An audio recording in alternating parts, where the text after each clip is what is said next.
अच्छा, मैं यहाँ पर पास में state bank of India SBI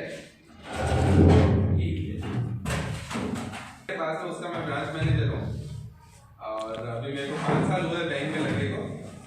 और यहाँ आए तो मेरे को 6-7 महीने हुए, तब से मैं यहाँ पर आसपास के सभी लोगों से मिलता हूँ। स्कूलों में आना कभी होता है तो उस हिसाब से आज आप लोगों से एक विशेष कारण से मिलने आया हूँ।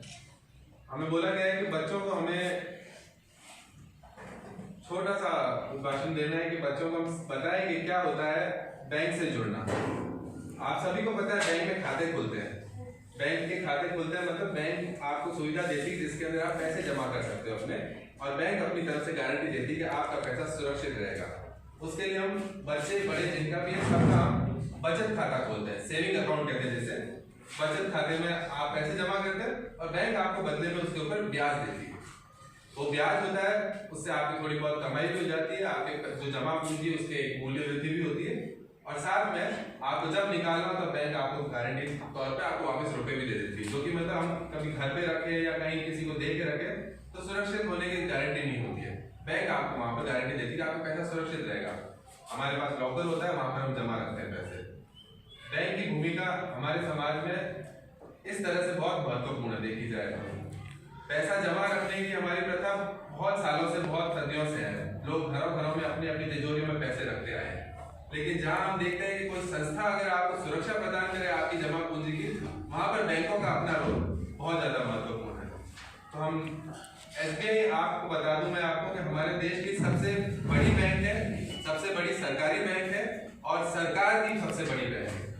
एक सरकारी बैंक का मतलब है कि बहुत सारी सरकारी बैंक है हमारे पास, उनमें सबसे ज्यादा पैसा SBI के पास है और सबसे ज्यादा कस्टमर भी हमारे पास, और गांव-गांव में हमारी ब्रांचें फैली हुई, शाखाएं फैली हुई है। वहां पर हर किसी को हम सुविधाएं देते हैं। वो चीज हम दूसरी बैंक जो प्राइवेट HDFC हो गई या दूसरी पंजाब नेशनल या यूको बैंक हो गई, दूसरी बैंकों के नाम बता रहा हूँ, वहां पर आपको इतना फैलाव नहीं दिखेगा जितना हमारी बैंक में है।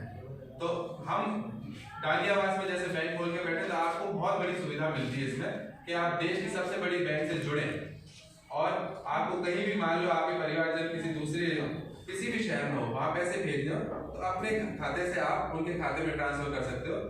कोई दूसरी बैंक आपको ये चीज दे सके इसकी गारंटी नहीं है, दूसरी बैंकों के इतना फैलाव हो इसकी गारंटी नहीं है। SBI का लगभग आपको गारंटी, आप किसी भी गांव में हो वहां पर आपको आसपास SBI बैंक मिल जाएगी। ये आप सभी के लिए बहुत फायदा है कि आपके गाँव में या डालियावास में आपके पास में SBI बैंक है। हम चाहते हैं कि सब बच्चे अपना एक खाता SBI में जरूर खुलवाएं। आप सबको पता है कि गवर्नमेंट की तरफ से अगर आपके अच्छे मार्क्स आते हैं एग्जाम में और वो सब, तो गवर्नमेंट आपको स्कॉलरशिप देती है, स्कॉलरशिप का पैसा मिलता है, या प्रोत्साहन में दूसरे भी कई जगहों पे मतलब आपको पैसे मिलते हैं खाते में। वो अगर आपका खाता खुला हुआ होगा, गवर्नमेंट बैंक में खुला होगा, तभी पैसे आएंगे आपके पास। तो आज की तारीख में हम देखते हैं सभी बच्चों का एक खाता तो खोलते ही हैं, बैंक खुद खोलती है। बैंक के कई सारे ई-मित्र खुले हुए हैं, उन ई-मित्र यानी छोटी छोटी दुकानें होती है जो बैंक से जुड़ी हुई होती है, और जहां पर आप जमा करेंगे तो खाते में सीधे पैसे आएंगे, वहां पे भी खाते खुलते हैं। तो आप सभी को कोशिश करनी है अपनी जो भी दस्तावेज है, जो भी आपके आधार, जो भी बना हुआ पैन कार्ड, जो भी फोटो है, इन सबको इकट्ठा करके बैंक में आके फॉर्म भरें और अपना खाता खुलाएं, ताकि जैसे ही सरकारी कोई भी पैसे आने की बात आएगी तब आपका खाता पहले से खुला रहे और आप बस सरकार को अपना खाता नंबर दें और आपके खाते में पैसा आ जाए। धीरे धीरे आप बड़े होंगे तो वही खाता आपका आगे कभी नौकरी लगेगी तो सैलरी में काम आएगा, उसी में सैलरी आएगी आपको कहीं पे खरीदारी करनी है तो उसी में आपको कार्ड मिल जाएगा, तो कार्ड से आप खरीदारी कर सकते हैं। उसी से आप किसी को पैसा भेजना चाहते हैं, अपने परिवारजन को, छोटे भाई को, पिताजी को, किसी को भी देना है, उसी खाते से आप बिना अपने जेब से पैसे निकाले केवल पर्ची भर के खाता पैसा इधर से उधर ट्रांसफर कर सकते हैं। ये सुविधा बहुत अहम है, बहुत जरूरी है। इसके लिए अभी से आप लोगों को सजग होकर अपने अपने खाते खुलवाने और अपने दस्तावेजों को सबको सही करवा के, कोई भी त्रुटि हो उनमें तो उनमें उनको सही करवा के बैंक में आके अपना खाता खुलवाने के पूरे प्रयास करते हैं, और कोशिश करना है सभी का खाता खुला हो। ये हुई आपका खाता खोलने की बात। मैं समझता हूँ आप सभी को पता है कि बैंक में खाता खुलाना किसे कहते हैं और खाते में क्या क्या लेन देन होती है। आज की तारीख में लगभग मेरे ख्याल से यहाँ जितने बच्चे हैं 100% सारे बच्चों को पता है मोबाइल यूज करना क्या होता है और मोबाइल में आपको क्या क्या सुविधाएं मिलती है।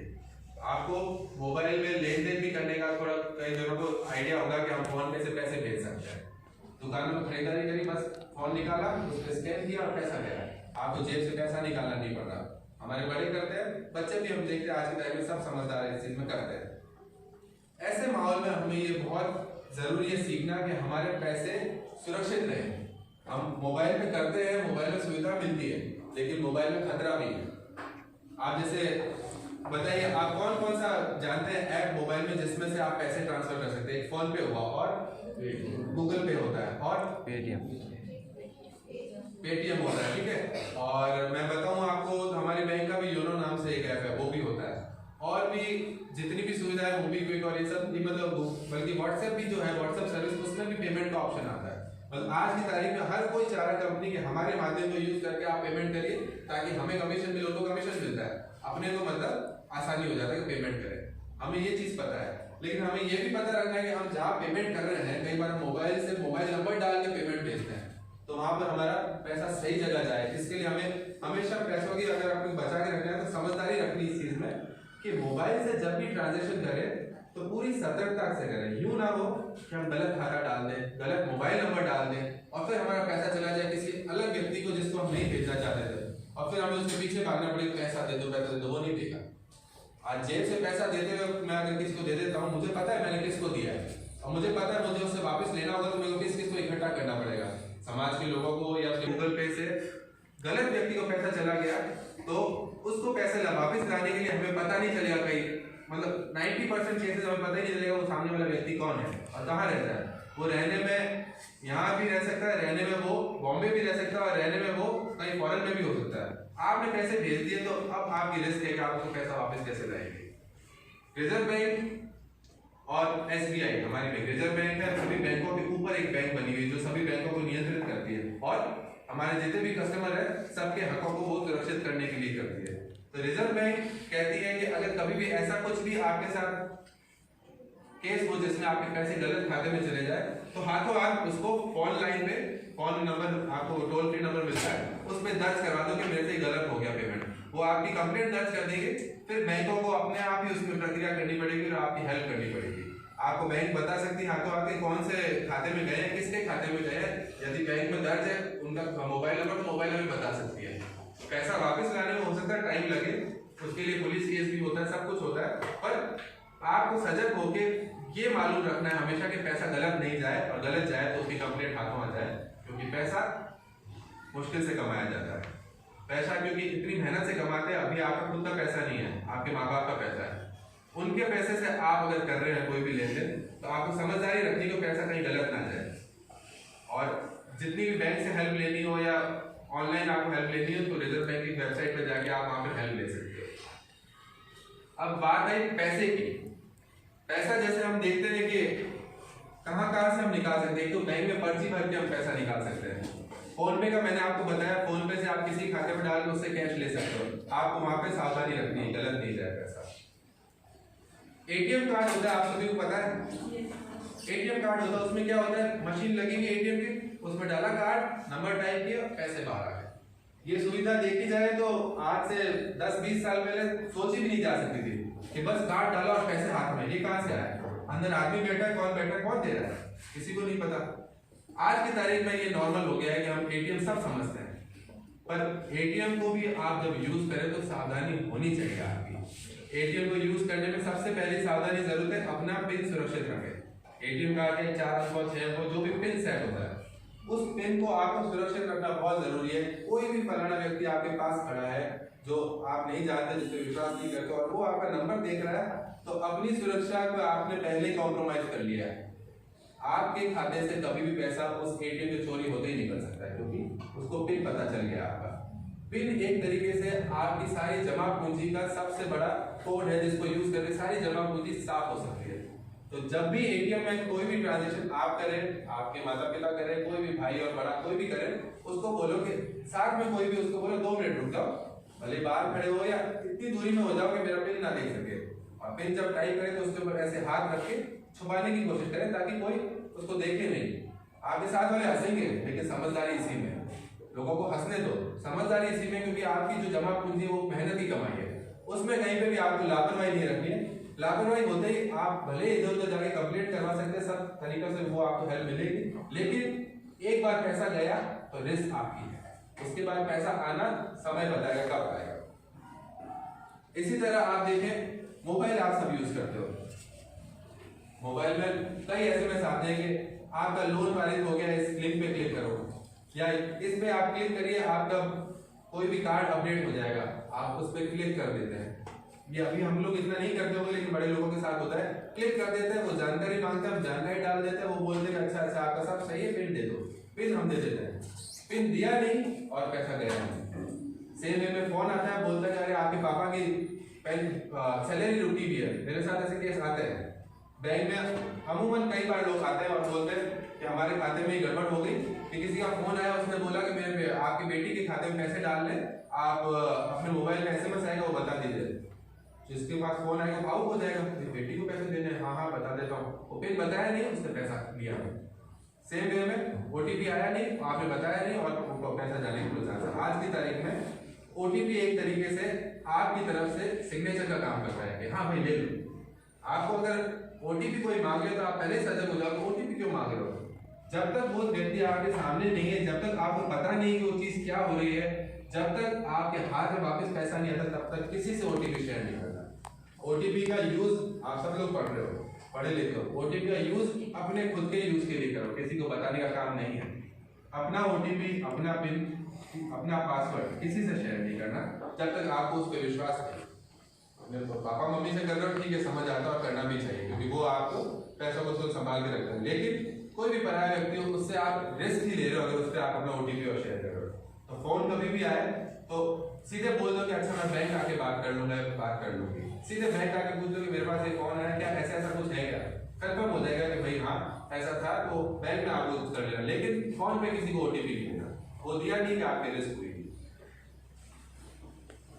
मोबाइल पे आप सब लोग गेम खेलते हो और यहाँ पर मैं देखता हूँ स्कूल से पास हुए नहीं, कॉलेज में आए नहीं बच्चों को ये तो धुन लग जाती है भाई पैसा कमाना है, पैसा कमाना है, थोड़ा पैसा उसको बढ़ाना है। आसपास हम देख रहे हैं लोगों के पास पैसा आ रहा है, हम देखते हैं हमारे पास भी होना चाहिए। कैसे ला रहे हो? मोबाइल में गेम्स खेल के, मोबाइल में गेम रमी खेल के, मोबाइल में ड्रीम 11 खेल के टीम बना रहे हैं, या मोबाइल में और कोई गेम हो गया जिसमें आपको बोलेंगे लॉटरी निकलेगी आपकी। आप लोग इन सब चीजों में सोचोगे कि हाँ भाई पैसा कमाया जा रहा है, मेरे साथ वाले को 10,000 रुपये मिल रहा होगा, उसको सावधानी रखो। ये सब एक तरीके से छलावा है। आप एक बार पैसा कमा सकते हो, लेकिन उससे आगे कभी पूंजी नहीं बनेगी। अगर आप समझदार व्यक्ति हो ना, कभी भी इन चीजों के बहकावे मत आना कि इनसे आपके पैसे की कभी कमाई बढ़ेगी। पैसा एक ऐसी चीज है जिसकी सबको जरूरत है। हमारे घर वाले हमें सबको, हमारा भविष्य पूरा उसी पे टिका हुआ, हम पैसा कमा पाएंगे कि नहीं कमा पाएंगे। आज पढ़ाई बच्चे कर रहे हैं तो ज्यादातर यही बात होती है कि बच्चों की पढ़ाई का अर्थ है कि उनकी नौकरी लगनी चाहिए, वो बड़े होके कोई अच्छे पोस्ट पे जाए। पोस्ट पे क्यों जा रहे हैं? ताकि पैसा कमा सके। पैसा कमाने का साधन केवल मेहनत मात्र है। हकीकत बता देता हूँ आपको, कोई भी शॉर्टकट बताता हूँ ना कि नहीं इससे पैसा लेके इसको दे दो और पैसा कमा लो, ये आपको लॉन्ग टर्म में नुकसान देगा। अपने जितने भी पैसे कमाने के तरीके हैं ना, उनमें अपने अंदर के मूल्यों को कभी कॉम्प्रोमाइज नहीं करना है। पैसे कमाने के लिए मेहनत जरूरी है, पैसा कमाने के लिए जितना हो सके लोगों का बुरा नहीं करना है। किसी को मतलब छल करके या किसी को धोखा देके पैसा कमाने की कोशिश करोगे, लंबा नहीं टिकेगा। आपको हमेशा एक ध्यान रखना है इस चीज का, जो मोबाइल में गेम्स हो रहे हैं वो भले ही आपको बता रहे हो कि रमी खेल के आपको 100 रुपये लगा के 1000 रुपये मिल रहे हैं, आप आज 1000 कमा रहे हो, कल 10,000 का नुकसान होगा, परसों 1 लाख का नुकसान होगा, और नुकसान होगा ही। और ये सारे गेम वाली कंपनियां आपको पता भी नहीं चलेगा कब रफा दफा हो जाएगी, आप ढूंढ भी नहीं पाओगे आपके पैसे कब चला गए। मेरी ब्रांच में पिछले 6 महीने जब से मैं आया हूँ तब से 57 खातों में होल्ड लगा है। होल्ड कैसे लगा है? वो लोग गेम खेलते हैं, रमी का गेम खेलते हैं, ड्रीम 11 का गेम खेलते हैं। उनको बस सिंपल ये पता है कि मैंने गेम खेलते टाइम इतना पैसा जीता है, मेरे खाते में पैसा आया है, उनके खाते में पैसा आया भी है।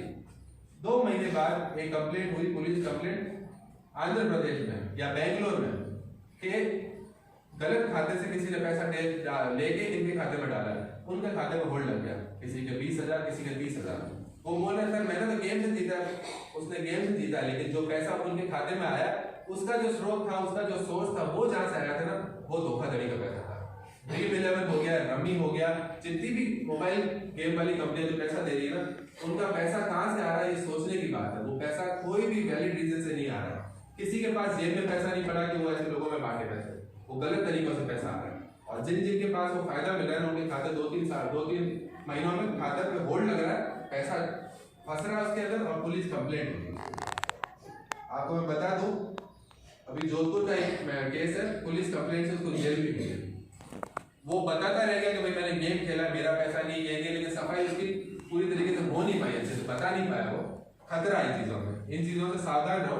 ये छोड़ मतलब जो भी आपको लगता है कि आसानी से पैसा मिलता है, ये आसानी से पैसा वाला नुकसान का मैटर है। अपने को पढ़ाई करनी है, पढ़ाई करके अपने को इतना पढ़ना है, इतना समझना है कि हम समझ सकें कि मार्केट में किस चीज की वैल्यू है। मार्केट में वैल्यू है कि आपको सबसे पहले कि आपके जो भी पढ़ रहे हो उसका नॉलेज हो। आप जो भी चीज में अगर एक्सपर्ट बन सकते हो,